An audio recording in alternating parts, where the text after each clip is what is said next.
हमारी गलतियाँ इसमें जो मैंने कहा है उसको ठीक से समझ लें।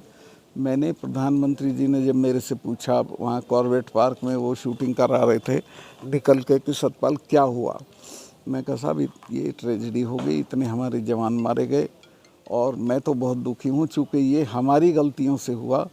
और अगर हम जहाज़ दे और भी कई गलतियाँ, पर अभी तो मैं जहाज़ वाली आपको बता देता हूँ। तो उन्होंने कहा कि तुम अभी चुप रहो, मैं दिल्ली आ रहा हूँ तब।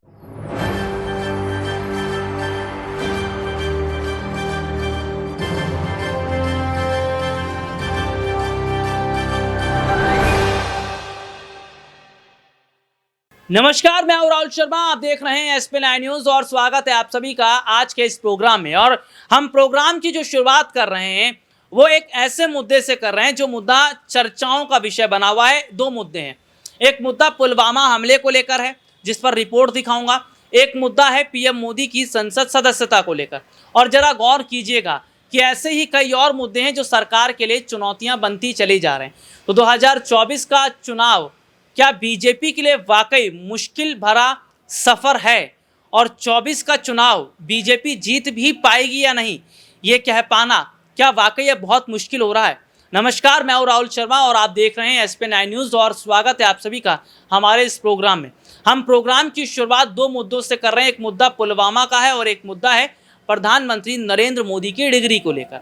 दरअसल देखा जा रहा है कि देश में जो पुलवामा हमला हुआ था, 40 जवान जो शहीद हुए थे, उस पर मैं विपक्षी पार्टियों की अगर बात करूं या उस पर मैं जनता की ही बात कर लूं, तो जिस तरीके से विपक्ष है, जिस तरीके से जनता है, वो सीधे सीधे तौर पर आज जानना चाहती है कि जो पुलवामा का हमला हुआ, जो घटना घटी है, उसमें जो इतने जवान शहीद हुए, इतने जवान की जो शहादत देखने को मिली है, वो ये बताता है कि आखिरकार सरकार मौन क्यों है। उस वक्त तो आपने चुप करवा दिया, जम्मू कश्मीर के जो राज्यपाल उस वक्त थे सत्यपाल मलिक जी, उनको तो आपने चुप करवा दिया। और सत्यपाल मलिक ने तो ये बाकायदा बताया था कि सरकार को अपडेट दिया गया, सरकार को बताया गया, लेकिन कहा गया कि मलिक तुम चुप रहो क्योंकि ये कुछ और है और अभी तुम्हें मीडिया के सामने बोलना नहीं है। क्योंकि उस वक्त पद पर थे तो बोल नहीं पाए और जब पद से हट गए तो उन्होंने बहुत सारी चीज़ों का जिक्र किया। तो एक रिपोर्ट अपने दर्शकों को दिखाता हूं कि सत्यपाल जो मलिक हैं वो कैसे पुलवामा हमले को लेकर एक बड़ा सच बता रहे हैं। मेरी जानकारी ये है कि उसी शाम PMO में बुला के नेशनल मीडिया के इम्पोर्टेंट लोगों को ये कह दिया गया था कि एक लाइन नहीं जानी चाहिए इसकी, और 8 दिन से अतीक चल रहा है, ये नहीं चल रहा। वो तो सोशल मीडिया है, वो उठाए हुए, तो उसको तो आप रोक नहीं सकते हैं। सर, एक सवाल ये है, आपने पुलवामा का मैटर उठाया, बिना युद्ध के नौजवानों की जो है शहादतें हो रही हैं, उसको लेकर आप क्या सोचते हैं? क्या सरकार गंभीर है, क्या कुछ कर रही है? नहीं, उसमें तो जो करना चाहिए वो नहीं कर रही है। मैं तो सबसे पहले तो ये जो इन्होंने शुरू किया है अग्निवीर, मैं इसका आलोचक हूँ, ये गलत है। ये फ़ौज को ख़त्म करने का दो साजिशें हैं सरकार की। खेती ख़त्म कर दो, खेती को बिना मुनाफे की कर दो ताकि किसान छोड़ भागें, और फिर इसको कॉरपोरेट को दे दो। इसी तरह से इनके बच्चे फ़ौज में जाते थे, फ़ौज को निरर्थक कर दो। अब ये बताइए 4 साल के लिए कौन अपनी जान देने जाएगा? उसमें मैं बोलूँगा, तो वो बात तो मैं यहाँ नहीं बोलूँगा, यहाँ तो जो आप पूछेंगे वो बोलूँगा। सर, पुलवामा अटैक को लेकर आपका जो बयान है वो काफ़ी चर्चा में है। जी जी। हम सीधा ही सवाल ये आपसे पूछ रहे हैं कि क्या आपको लगता है कि इलेक्शन में फ़ायदा लेने के लिए जानबूझकर ये अटैक करवाया गया था? नहीं, अटैक तो नहीं कराया गया था, मैं ऐसा गलत चार्ज नहीं लगा सकता हूँ। अटैक तो ये पाकिस्तान स्पॉन्सर्ड टेररिस्ट का ही किया हुआ था। हमारी तो गलतियाँ थी, हमारी आप समझिए कि हमने जो इंतज़ाम होने चाहिए थे वो सब नहीं किए थे। उन्होंने एयरक्राफ्ट मांगे थे जो आसान, मेरे से मांग लेते तो मैं दे देता। उन्होंने होम मिनिस्ट्री से मांगे, 4 महीने तक, अकॉर्डिंग टू भास्कर में न्यूज़ है, वो 4 महीने तक वो चिट्ठी पड़ी रही, कोई जवाब नहीं दिया, उनको जहाज़ नहीं दिए। फिर वो सड़क से आए, फिर वो सैनिटाइज नहीं हुआ था रूट। जहाँ वो हुआ है, घटना हुई है, वहाँ 10 किलोमीटर में 10 जगह लिंक रोड आके जुड़ती है। कोई भी मैन नहीं थी, मैं गया था अगले दिन, कहीं भी कोई जिप्सी नहीं खड़ी थी रोकने के लिए कि भाई अंदर मत आओ।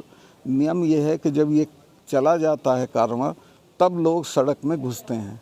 वहाँ सब फ्रीली घुस रहे थे, फ्रीली वो घुस गया जिसने मारी गाड़ी। वो हमारी गलतियाँ, इसमें जो मैंने कहा है उसको ठीक से समझ लें। मैंने प्रधानमंत्री जी ने जब मेरे से पूछा, वहाँ कॉर्बेट पार्क में वो शूटिंग करा रहे थे निकल के कि सतपाल क्या हुआ, मैं कहा साहब ये ट्रेजेडी हो गई, इतने हमारे जवान मारे गए और मैं तो बहुत दुखी हूँ चूँकि ये हमारी गलतियों से हुआ। और अगर हम जहाज़ दे, और भी कई गलतियाँ, पर अभी तो मैं जहाज़ वाली आपको बता देता हूँ। तो उन्होंने कहा कि तुम अभी चुप रहो, मैं दिल्ली आ रहा हूँ तब करेंगे कुछ। ये रिपोर्ट आपने देखी जिसमें विस्तार से हम अपने दर्शकों को बता रहे हो। देखिए सीधे सीधे तौर पर मैं अपने दर्शकों को ये बता दूं कि दो बड़े मुद्दों की जांच को लेकर जनता और विपक्ष कह भी रही है। पुलवामा वाला मुद्दा है, डिग्री वाला मुद्दा है, क्योंकि ये कहा जाता है कि चुनाव आयोग को आप गलत दस्तावेज नहीं दे सकते।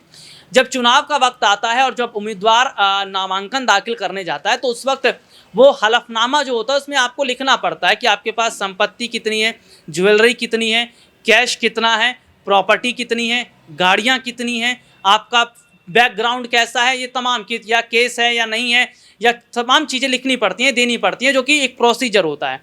लेकिन हम क्या देख रहे हैं कि देश के प्रधानमंत्री नरेंद्र मोदी ने इस प्रोसीजर को फॉलो नहीं किया, गलत तरीके की जानकारियां दी और वो जानकारियां डिग्री को लेकर है। देश के प्रधानमंत्री नरेंद्र मोदी जो ये खुद कहते हैं कि उन्होंने कहा था कि मैं 6ठी क्लास के आगे पढ़ाई नहीं करने गया। जब आप 6ठी क्लास के आगे पढ़ाई नहीं करने गए तो 10वीं 12वीं ग्रेजुएशन पोस्ट ग्रेजुएशन का सर्टिफिकेट फिर कैसे आपके पास आ गया, या आपने पढ़ाइयाँ कैसे कर ली हैं। तो ये देखा जा रहा है कि संजय सिंह ने बाकायदा डिग्रियाँ दिखाई कि भैया डिग्रियों में तो बहुत सारी मिस्टेक है, और जब डिग्रियों में मिस्टेक है और जो बीजेपी दिखा रही है डिग्री हम दिखा रहे हैं, इसमें ज़मीन आसमान का फ़र्क है। तो क्या जनता को बेवकूफ़ बनाने के साथ साथ चुनाव आयोग को भी बेवकूफ़ बनाया गया? और क्या चुनाव आयोग अब इस पूरे मुद्दे की जांच करेगा? और जो पुलवामा मामला है अगर ये कोर्ट में जाता है तो क्या इस पर भी सरकार के लिए जांच होगी? क्या कुछ कह रहे संजय सिंह, देखिए। वो डिग्री है जो गृह मंत्री अमित शाह ने प्रेस कॉन्फ्रेंस करके दिखाई थी और कहा था कि प्रधानमंत्री की मास्टर डिग्री ये है। गुजरात विश्वविद्यालय से उन्होंने मास्टर ऑफ आर्ट्स किया है। अब इस डिग्री में देखिए आप, नकल के लिए भी अकल चाहिए होती है, लेकिन इस नकल में अकल का इस्तेमाल नहीं किया गया।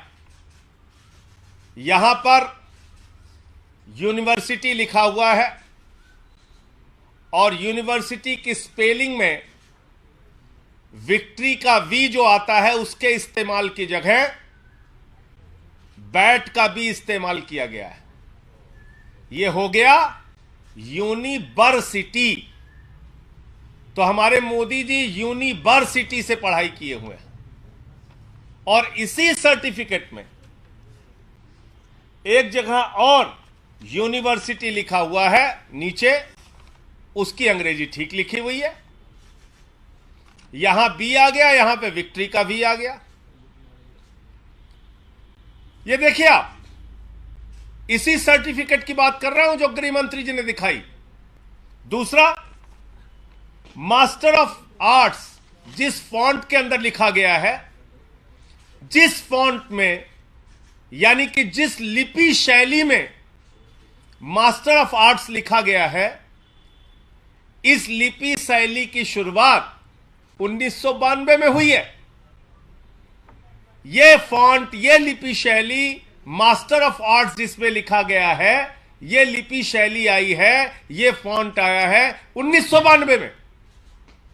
और प्रधानमंत्री जी का क्या दावा है कि उन्होंने 1983 में ही एमए पास कर लिया था। यह है दूसरा सवाल।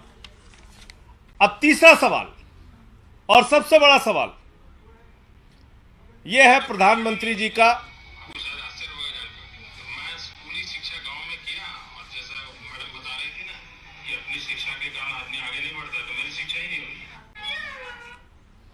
तो ये प्रधानमंत्री जी का वक्तव्य है, मेरा नहीं, माफ कीजिएगा।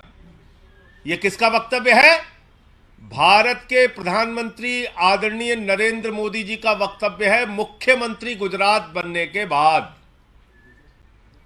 आज मेरा सिर्फ एक सवाल है मीडिया के माध्यम से, और भारतीय जनता पार्टी के किसी भी नेता में अगर साहस और हिम्मत है तो जाकर प्रधानमंत्री जी से इस सवाल का जवाब पूछ के बता दीजिए। ये रिपोर्ट आपने देखी जिसमें विस्तार से हमने अपने दर्शकों को दिखाया। अब ये आने वाले वक्त में ही देखना होगा कि क्या एक बहुत बड़ी जो मुश्किल है उसमें सरकार क्या फंसती चली जा रही है, और सरकार एक अगर बड़ी मुश्किल में फंस रही है तो फिर तो आप समझ लीजिए कि कितना बड़ा जो नुकसान है वो आने वाले वक्त में ही सरकार को होता नजर आएगा। आज के लिए इतना ही, आपसे फिर दोबारा मुलाकात होगी, तब तक के लिए इजाज़त दीजिए, नमस्कार।